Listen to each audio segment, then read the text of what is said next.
சித்தேரியை cut பண்ணிட்டு உங்களை நீங்களே லாங் ஷாட்ல வச்சு பார்த்து பாருங்க. நீங்க அவிக லைஃப ஒரு நெட்ஃபிளிக்ஸ் சீரிஸ் மாதிரி உட்காந்து பார்த்துட்டு இருக்கீங்க.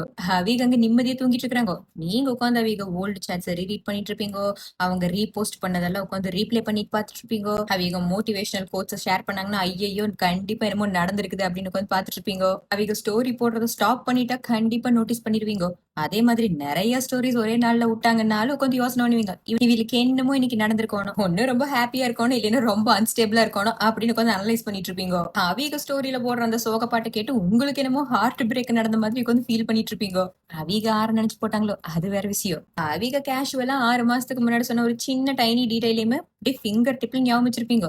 அவிக வாய்ஸ் நோட்டை உங்களோட ஃபேவரட் சாங்கை விட அதிக டைம் ரீப்ளே பண்ணிருப்பீங்க. அவிக அனுப்பிச்சு அந்த பிளரி பிக்சரையுமே ஜூம் பண்ணி சிரிச்சிட்டு இருக்கீங்க.